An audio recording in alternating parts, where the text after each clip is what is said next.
Oke, shalom, selamat siang teman-teman semua. Apa kabar di hari ini? Saya percaya kasih karunia Tuhan Yesus Kristus yang jauh melampaui segala roh, hikmat, akal, dan pikiran menolong kita di dalam segala hal yang kita kerjakan sepanjang hari ini. Oke teman-teman, saya ingin share tentang eh, pengamatan dalam beberapa waktu ini tentang situasi politik di Indonesia, di mana eskalasi politik semakin hari semakin intensitasnya semakin uh, tinggi di bangsa ini.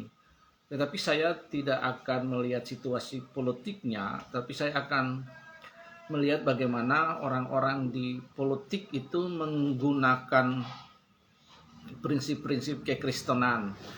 Ada values, ada adagium yang digunakan, ada ayat-ayat Alkitab yang digunakan ketika mereka menyeberangkan keyakinan mereka, pendapat, presuposisi mereka di dalam situasi politik ini. Bagaimana mereka berargumen, menyampaikan pendapat, ke kontra argumen, saling serang dan lain sebagainya. Nah, kalau teman-teman lihat berseliweran di Instagram, di TikTok, Twitter atau X, kemudian di Facebook ada satu gambar, satu foto di mana ada demonstran yang memegang eh, sebuah gardus, lalu di situ dicatat ada tulisan yang muncul di situ bahwa tukang kayu dari Nazaret jauh lebih baik dari tukang kayu yang di Solo. Seperti itu kira-kira. Dan kita dapat menemukannya di berbagai platform digital bahwa dia lebih mempercayai tukang kayu dari Israel, tukang kayu dari Nazaret ketimbang tukang kayu yang lain. Nah, seperti itu. Yang kedua, kita menemukan bagaimana mantan presiden Megawati itu dalam sebuah pidato, karena sebagai ketua umum dari salah satu parpol PDI Perjuangan, dan ketika menyampaikan pidato, ketika ketua partai politik berpidato, maka pasti itu adalah pidato politis. Nah, dalam pidato politis itu beliau menggunakan analogi bagaimana Yudas yang adalah satu dari 12 murid Tuhan Yesus yang kemudian menjual Tuhan Yesus dengan 30 keping perak. Nah, dua contoh ini, yang pertama tukang kayu yang dipercaya hanya tukang kayu dari Nazaret, bukan tukang kayu yang lain. Yang berikut, Megawati sebagai ketua parpol PDIP menggunakan adagium, menggunakan ayat ini, menggunakan kisah ini dalam pidato politik. Nah, tentu saja tidak ada yang salah dengan semua itu. Tetapi yang ingin saya sorot di sini adalah bagaimana mereka menggunakan contoh itu dalam kehidupan berpolitik, dan itu digunakan dalam narasi-narasi politik. Tentunya ini hal yang baik. Maka yang pertama, bahwa Alkitab itu punya bobot values yang luar biasa. Alkitab punya bobot values. Kita bisa melihat ini dari yang pertama, bagaimana demonstran mengangkat tulisan bahwa yang dipercaya itu tukang kayu dari Nazaret, bukan tukang kayu yang lain. Maka Megawati pun sama, bahwa dia menggunakan teladan, sekalipun even Yudas Iskariot mengkhianatinya, tapi dia tetap mengampuni. Nah, ini yang luar biasa. Nah, berarti kekristenan itu punya bobot yang luar biasa. Orang-orang mengutip Alkitab dan mengambil teladan Tuhan Yesus. Nah, mereka menggunakan itu. Yang ingin saya lihat di sini adalah bahwa orang-orang ini mungkin mereka bukan orang Kristen, tapi mereka mempercayai. Saya percaya orang sekelas Ibu Megawati ini dia punya perspektif yang luas, dan mungkin saja dia bisa membaca cerita tentang Injil sampai dia menggunakan analogi Yudas Iskariot menjual Tuhan Yesus dalam pidato politiknya. Semua ini berbicara tentang keteladanan. Mereka bukan orang Kristen, tapi mereka menggunakan contoh Kristen dalam narasi politik mereka. Sebagai seorang Kristen, seorang rohaniawan, saya melihat hal ini dari konteks kekristenan sangat luar biasa. Kenapa? Dengan demikian maka bobot values nilai kekristenan yang mereka kutip dan mereka gunakan di saat carut marut politik, eskalasi dan intensitas suku politik di Indonesia semakin meningkat, mereka menggunakan contoh dari kehidupan Kristus supaya entah kepada rekan ideologisnya atau anak ideologis atau kepada lawan politiknya, supaya di dalam berpolitik itu juga ada etika dan moral berpolitik. Mereka menggunakan ilmu komunikasi ini dan memasukkan narasi ini. Dan di dalam narasi ini terkandung tentang values, tentang keteladanan dari Kristus Yesus, dan bobot pesannya luar biasa. Sekalipun mereka bukan orang percaya, dan kalaupun mereka orang percaya, ini akan menjadi sesuatu yang hebat, karena finally akhirnya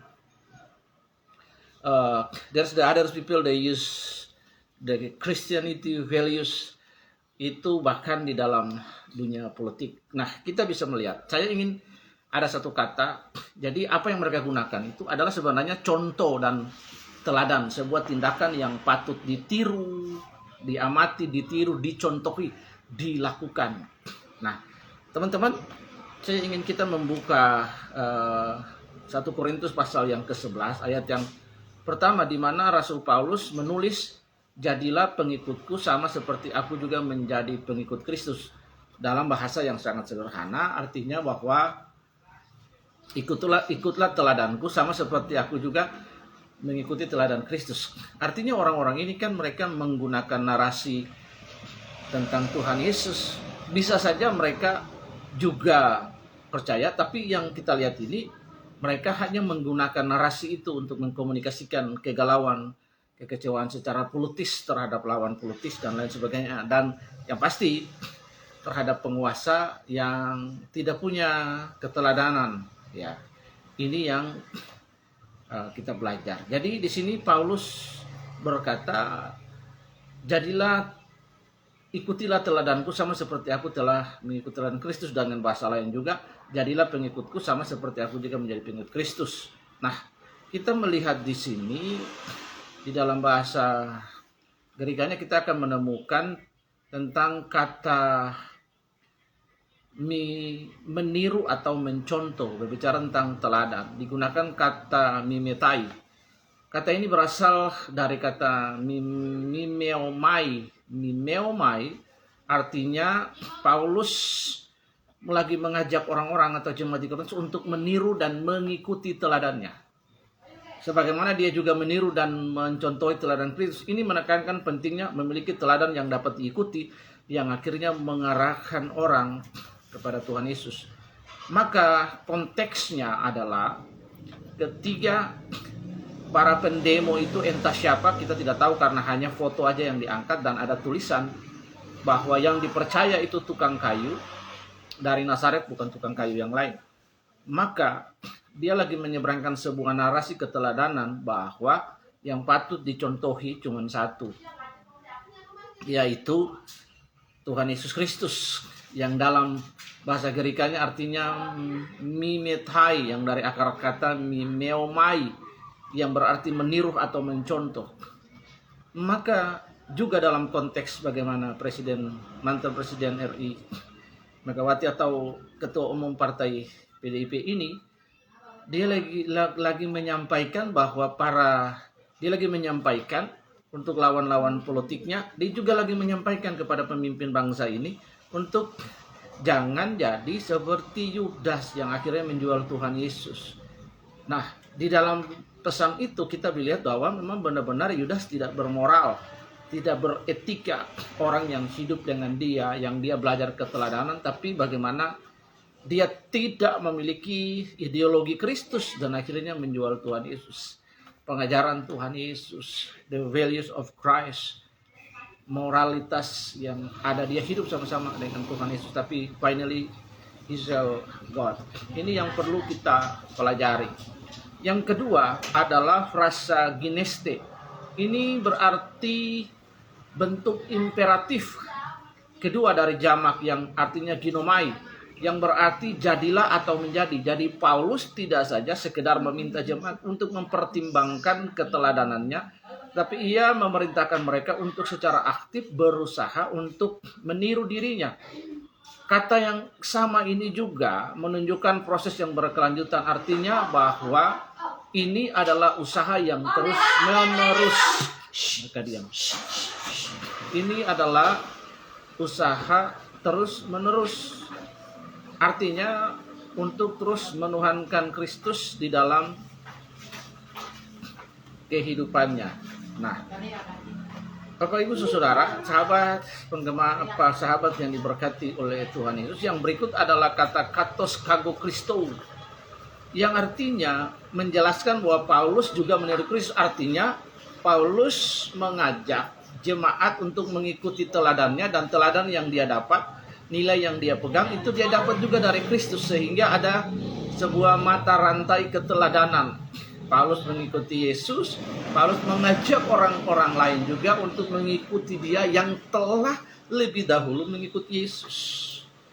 Nah, ini artinya Bapak Ibu Saudara, sehingga teladan yang dia berikan bukan berdasarkan kehendak pribadi, tetapi berdasarkan kehidupan dan ajaran Kristus sendiri. Katos berarti sebagaimana atau seperti saya mengikuti Yesus, saya menuhankan Tuhan Yesus, saya menangkap pikirannya, saya menangkap pendapatkannya, nilainya, menghidupinya, mengenal pribadinya, have encounter with the personality of God. I hope the people in the Corinthians do the same things. Bapak Ibu Saudara, ajaran Kristus ini menekankan kesesuaian tindakan Paulus dengan Kristus. Artinya Paulus mengikuti teladan Kristus. Dia menganjurkan bahwa aku sudah memenuhkan pikiranku, ideologiku dengan the Christ values. Jadi kita pun harus mengikutinya. Yang berikut Bapak Ibu, dari hal ini maka ada implikasi teologisnya. Ayat ini menunjukkan prinsip penting dalam kehidupan Kristen, yaitu memiliki teladan rohani yang baik dan mengikuti Kristus melalui teladan tersebut. Paulus tidak menempatkan dirinya sebagai tujuan bahwa orang-orang mengikuti dia, tetapi dia menempatkan Kristus yang dia ikutin. Bapak Ibu Saudara, ia sendiri mengikuti Kristus. Ini menunjukkan tanggung jawab pemimpin rohani untuk hidup dengan cara yang bisa diteladani oleh orang lain. Dengan demikian maka mengikuti teladan yang benar, jemaat dapat hidup dalam kekudusan dan kedekatan dengan Tuhan, sama seperti Paulus yang mengikuti Kristus. Nah, bayangkan jika para pemimpin politik menggunakan adagium ini, menggunakan teladan, dan di dalam politik itu ada values, ada dignity, ada morality, ada Christ value, ada integrity. Maka politik Kristen, maka politik di Indonesia ini akan dipengaruhi oleh Christ value. Karena even sekalipun orang yang tidak percaya kepada Tuhan Yesus menggunakan nilai ini, maka it's powerful. Bagaimana orang-orang yang tidak percaya, they didn't believe to God, but they use the life of Christ di dalam cara mereka berpolitik, dalam cara mereka bernarasi, ya, speech, the political speech, bagaimana menyampaikan pendapat, khotbah-khotbah, pidato politik. Dan yang berikut adalah teladan tentang Yesus tukang kayu itu, dari Nazaret yang pekerjaannya bapaknya dia adalah tukang kayu, dan dia pun mengikuti teladan bapaknya menjadi tukang kayu.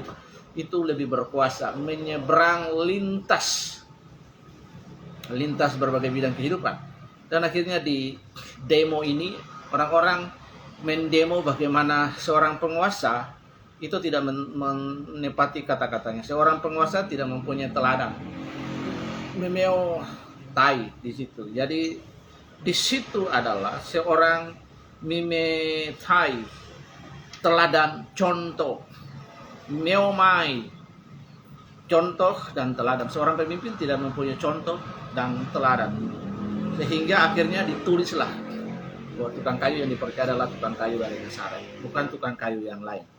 Megawati, ketua PDIP Perjuangan pun sama. Dia menggunakan frasa itu untuk memberikan sebuah pelajaran bagi orang yang menjadi brutus, orang yang menjadi pengkhianat, orang yang menjual sesuatu, just gain money, just gain power for his own self. Ini penting sekali. Jadi teman-teman, kalaupun kita bisa melihat situasi politik ini, bagaimana narasi politik yang digunakan di dalamnya dimasukkan nilai-nilai kekristenan tanpa kita sadar. Nah, kalau kita melihat ini dengan clear, dengan jernih, kita dapat melihat bagaimana orang-orang ini menggunakan contoh dan teladan dari Tuhan Yesus. Even they didn't trust, even they didn't believe to God, but they use the lifestyle of Jesus just to across the Christian values. Jadi ini adalah hal yang paling penting sekali, sahabat yang diberkati oleh Tuhan.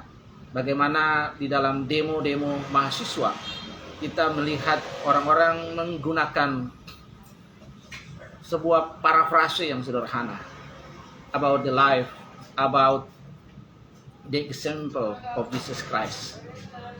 Dan kemudian Megawati pun sama, menggunakan contoh kehidupan Tuhan Yesus, dan di mana ada seorang muridnya yang bernama Yudas yang finally sell Jesus,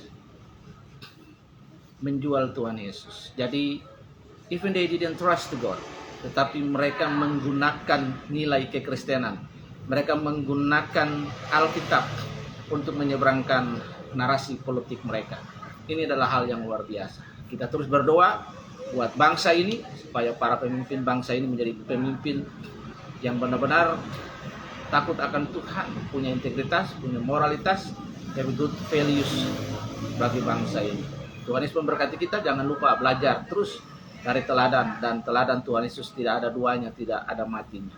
Tuhan Yesus memberkati, biarlah hidup kita dapat menjadi teladan dimanapun kita berada. Have a nice day and God bless you. Tuhan memberkati. Shalom.